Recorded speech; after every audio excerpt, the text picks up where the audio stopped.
Hi, welcome to Crystal's Journey. I'm Crystal. And I am Ben.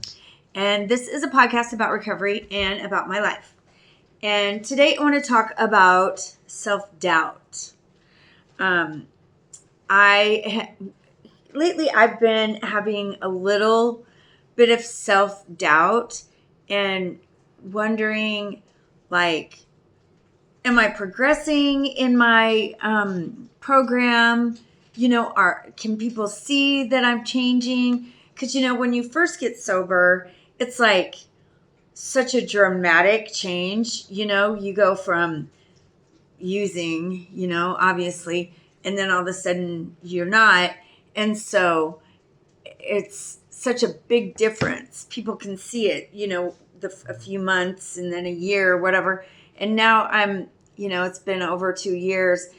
And I just feel like, I don't know, I feel like, gosh, I wonder if people can still tell that I'm changing or if, am I progressing? Like, or does it show? Or, or am I regressing? Or, I don't know. I just have been wondering. And so I just wanted to talk about that. Do you ever have self-doubt? Yeah, a lot actually. Yeah. So what do you think about that? I don't know. I kind of don't really know how to think about it. Yeah. Well, I don't struggle a lot with self-doubt. Weirdly. I don't I try not to second guess myself. I usually I usually don't. Actually, I don't know. I tend to be a more confident person, but I it's really important for me to make sure that people are aware of that I'm in recovery, and I just want people to. I guess maybe I do struggle with self. Well, I don't know. I guess, it's not like I'm going to get a ticket tape parade, or whatever. People aren't going to be all, giving me pats on the back constantly and saying, hey, wow, you've changed so much, and stuff like that.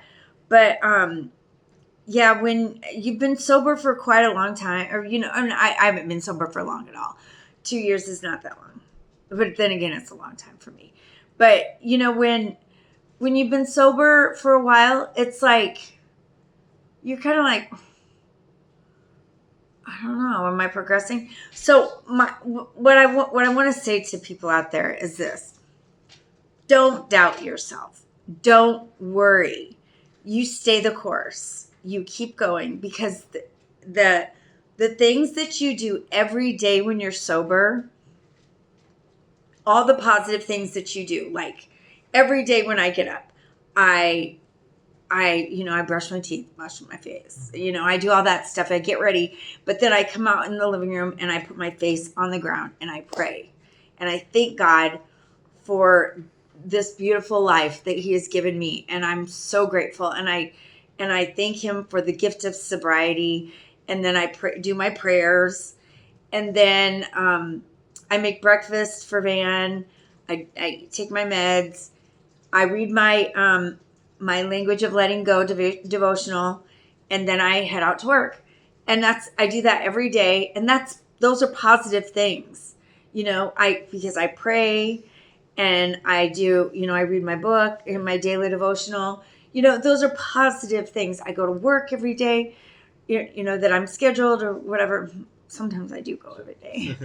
But it's like you're building up in that you've got this vault or this account, and you're just adding to that account of sobriety, in essence, metaphorically speaking, where you're like, every day that you do something good, or and you make a habit of it, it just keeps stacking up, points or whatever in that account for you, because of what God has planned in your future. And so I just want people to know that you should just, even though you're doubting or you're wondering or you're thinking, gosh, I don't know, if anyone understands or even knows how hard I'm working, I want you to know that I know. I know that you're working really hard because I know I'm working really hard. And it's important. What you're doing is important because I know what I'm doing is important to me. And so I just want everybody out there that's trying to get sober, that is sober, I want you to know how important you are, and that even when you have those little doubts come into your mind, just know that you are doing great, and you stay the course and keep going because God has got something great planned for us. I know He does. And so we just got to keep moving forward, and and God will lead us to whatever wonderful things He has in store for us. And so, yeah, what do you think about that? I think that's good. I think that's good to hear. Can I see the book? Yeah. Okay. Today's the 24th. Yeah, today is the 24th. Withholding. Withholding? So, okay. So this is about relationships. Relationships. It says, God help me be emotionally present in the relationships. Oh wait, that's the 25th. Never mind. I'm a liar. I'm a freaking liar. Okay. Detachment is June 24th. Detachment doesn't come naturally for many of us. But once we realize the value of this recovery principle, we understand how vital detachment is. The following story illustrates how a woman came to understand detachment. The first time I practiced detachment was when I let go of my alcoholic husband. He had been drinking for 7 years since I had been married to him. For that long, I had been denying his alcoholism and trying to make him stop drinking.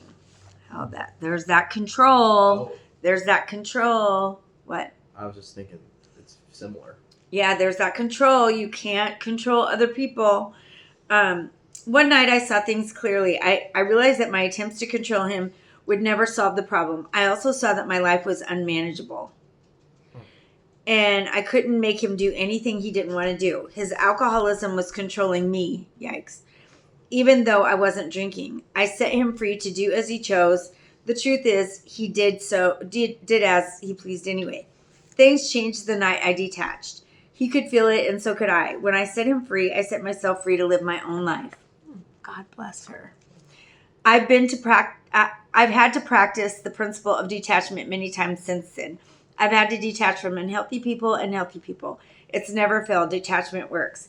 Detachment is a gift. It will be given to us when we're ready for it. When we set the other person free, we are set free. Today, wherever possible, I will detach in love. So I I understand this all too well. There's a lot of people in my life that I truly miss, and I wish that I wish that they were still in my life, or that were still involved in my life. But unfortunately, I had to detach with love because, and a couple of them I didn't do it very lovingly, but that's for me to make amends to eventually. But I had to detach with love because it wasn't healthy for me, those relationships. And once I started getting more into AA and started actually working a program and working the steps and spending time with my sponsor and doing those things, I realized how important it is to be around healthy people and to be around people that are actually working a program, that are, I want to put myself around people that I want to be like, and the people that I look up to. And so, yeah, I've had to let a lot of people go. I still talk to people that are from my past, but I can't hang out with them, and I can't do things, we can't.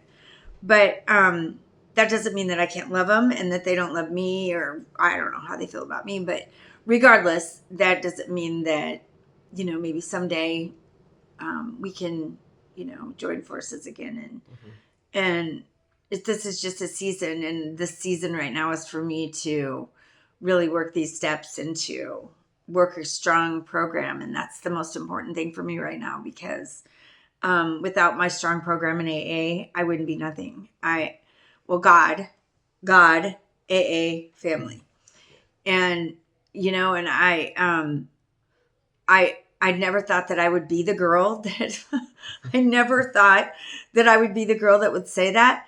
But I've learned so much so in this short amount of time from AA and from the women in AA and the meetings, that it's important for me to keep going, because I know that without them and without the wisdom and the knowledge and the support, I don't know, I probably would go out again eventually and use. So I'm just going to keep rolling with these people. And so detachment is hard, but sometimes it's necessary. And so you got to figure that out for yourself. And just like, as always, do it with love if you can, or do it silently and then do it with love is my advice. But everybody's working their own program, but I think everything, you should always try to do it with love first. And then if you can't find the words to be lovingly, then I think silence is always golden. So yeah. Anyways. So I want to tell you about what I did after work today. I went to Suntan City, shout out Suntan City, by my house. And I did those massage chairs that they have.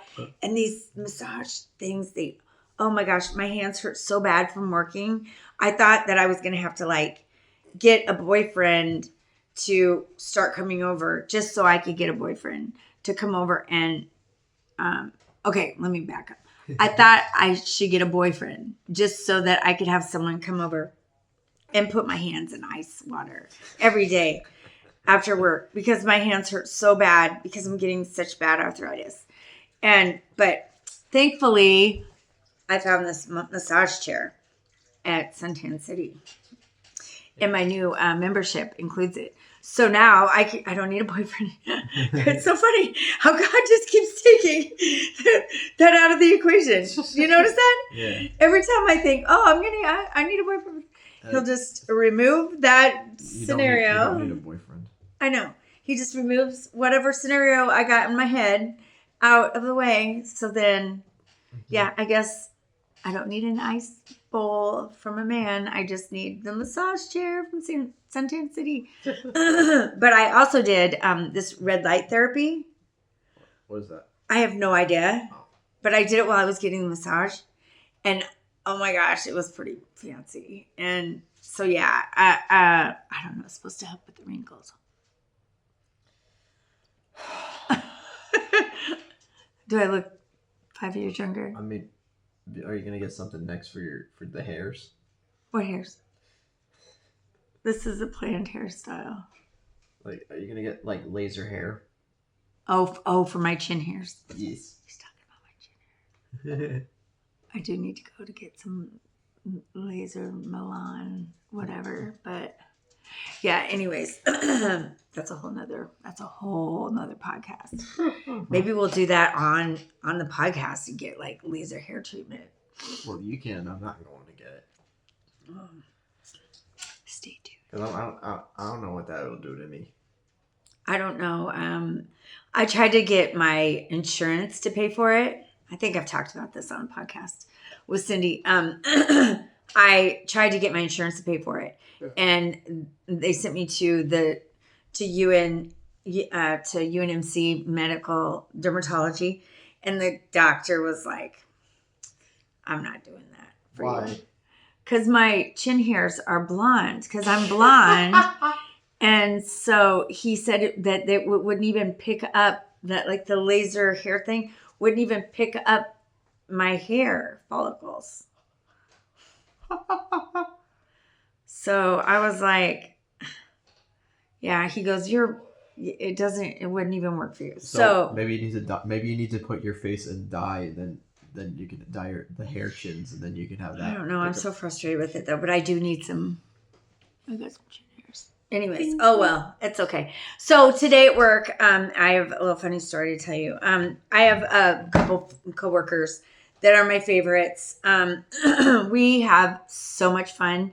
I laugh so hard. I mean, like literally, there's been a couple times where I've almost peed myself laughing so hard. So, you know how when we go to get your hair cut, Yeah. what do they call that? When A fade? no, when A cow look? no, Wait. it was a special kind of haircut that you get. I don't know. Like.